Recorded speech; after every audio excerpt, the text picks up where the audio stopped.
Había nacido en Tamazula, en lo que era en aquella época Nueva Vizcaya, y que actualmente es el estado de Durango, a 14 años antes del principio del siglo. De tal manera que este jovencito, que quedó huérfano muy pronto, eh, formado por su tío, lo manda a estudiar en el seminario de Durango, era cura el tío, y después lo manda al colegio de San Ildefonso en la Ciudad de México, donde estudia Derecho. Se llamaba José Miguel Ramón Adauto Fernández y Félix. Pero en 1812 decide sumarse a la causa de la independencia. No es un joven, tiene 25 años. Forma parte del ejército de Hermenegildo Galeana, subordinado a la brigada de Morelos en las luchas en el sur. Y hay una historia que ha trascendido. Prácticamente la enorme mayoría de los mexicanos la han oído. Estaban combatiendo en esos momentos, en 1812, en las afueras de Oaxaca. Morelos había llevado su ejército a tomar Oaxaca. Era clave porque era la dominación real del sur de la Nueva España, y le había encomendado a este joven combatiente que en el momento en que sonaran las campanas y sonara la artillería, iniciara una carga a caballo para romper las defensas de los realistas. El frente en el que él estaba tenía un enorme foso y al fondo varias fortificaciones realistas con cañones que le iban a impedir que su caballería entrara directamente. Y se volvía muy peligrosa la intervención por ese punto. Comandaba un escuadrón de dragones de caballería, los Lanceros de la Libertad, muy probablemente jarochos, y la historia que se cuenta dice que de repente dejó a sus tropas descabalgadas, cubiertas por un repecho, avanzó por encima, dio cara a las trincheras realistas, tomó su espada, la aventó hacia ellas y gritó: "Va mi espada en prenda, voy por ella". Esta frase recorrería, como recorren tantas otras, los lugares comunes de la historia de México.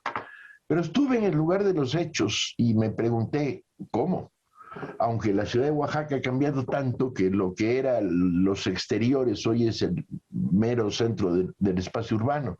Aún así, no hay manera. Si estaban sonando las campanas, si estaban sonando la artillería, si sus dragones estaban ocultos, etcétera, no hay manera de que alguien le haya oído decir: "Va mi espada en prenda, voy por ella". Lo que han de haber visto es cómo su oficial avanzaba hacia el enemigo, aventaba la espada y seguía corriendo. Los dragones jarochos, que para eso eran dragones y jarochos de la libertad, no queriendo dejarlo ir solo, deben haberse sumado. El hecho es que sí, y este es constatable históricamente. Este joven, que se hacía llamar Guadalupe Victoria, dirigió la carga a pie y corriendo de esta caballería que rompió la estructura del cerco de Oaxaca.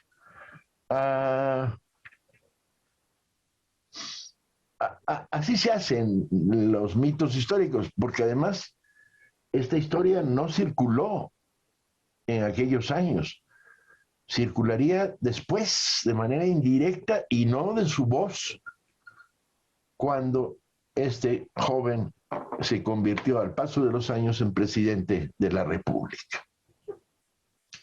Guadalupe Victoria tiene una segunda etapa en la lucha de independencia muy interesante.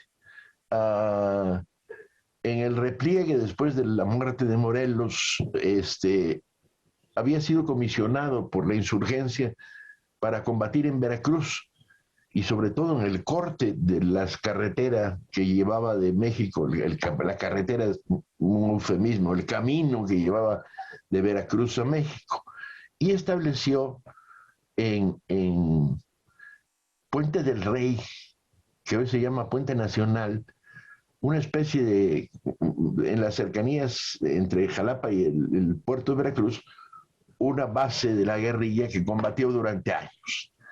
Duró como un par de años esta zona defensiva, creándole 1,000,000 rompecabezas a los españoles. Dominaba las regiones de Misantla, Huatusco y desde luego Puente Nacional. Cercado en la época en que la independencia se repliega, en 1817 los realistas cachupines recuperan la zona y le quitan los territorios de la influencia y lo persiguen y se queda sin combatientes, sin guerrilleros.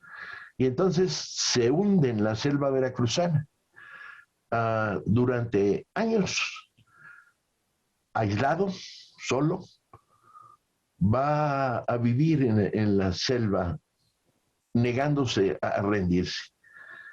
Hay abundantes crónicas de la época y narraciones muy buenas donde cuentan cómo se alimentaba de plantas, animales, frutas y en un exilio continuo.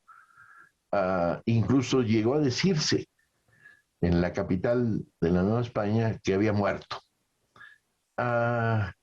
Cuando empiezan las conspiraciones de Iturbide, y Guerrero empieza a aceptar que hay una salida negociada con los realistas de Iturbide para la independencia de la Nueva España, Guadalupe Victoria se suma. Esto significará que va a ser de los que entraron a la Ciudad de México con el ejército trigarante. Va a ocupar un lugar muy poco destacado en el imperio. Guadalupe Victoria, junto con Bravo, etcétera, y otros insurgentes, son relegados del gobierno imperial de Iturbide y finalmente va a conspirar junto con Santana para derribarlo. Durante aquellos años, Guadalupe Victoria sufría una condición física terrible. Sufría convulsiones frecuentemente, perdía el sentido. La historia que circuló y que llegó a nuestros días es que era epiléptico, tenía una epilepsia, y que le iba a afectar además al corazón.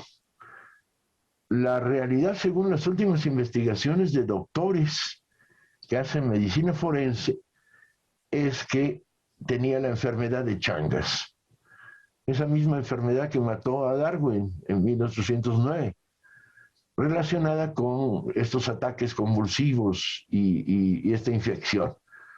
Enfermedad que se contrae por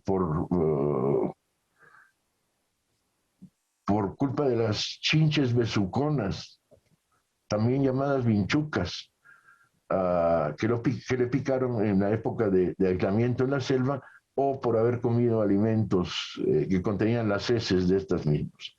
El hecho es que Guadalupe Victoria llegará, joven, elegante, pero epiléptico, entre comillas, medía unos 64, tenía una herida de lanza en la clavícula izquierda, llegará a la presidencia de la República y tendrá una destacada presencia en la presidencia de la República. Los mexicanos tenemos poca memoria de este periodo presidencial que es importante. Bueno, entre otras cosas, es el fin de la intervención española, cae el último reducto que los españoles tenían en México, que era el fortín de Ulúa en Veracruz. Uh, es la etapa en la que Guadalupe Victoria inteligentemente hace esfuerzos para romper el aislamiento internacional en que estaba México, reconocimiento con Inglaterra, las excelentes relaciones con Bolívar y el Congreso de Panamá, el apoyo económico a la lucha de Bolívar en Sudamérica, el fin de la esclavitud. Guadalupe Victoria decreta formalmente el fin de la esclavitud a partir de aquel viejo decreto de Hidalgo en Guadalajara al inicio de la independencia. Resulta interesantísima la etapa presidencial. Era un tremendo federalista, estaba en contra de un Estado centralista, y está llena de virtudes este primer presidente, que es además el único que después de serlo no se dedica a la conspiración. Morirá en aislamiento, en la crisis final de su enfermedad, en marzo del 843, tienes apenas 56 años, y será olvidado en la historia. Hay por ahí mucho material interesante. El Águila Negra de Armando Victoria, el Guadalupe Victoria de Carmen Saucedo, la novela que escribió Eugenio Aguirre sobre los hechos, una antología de sus textos producida por el gobierno de Durango. Hay material abundante para volver a Guadalupe Victoria, pero volver sí nos interesa. Y la pregunta es, ¿no nos interesa? Yo diría que sí.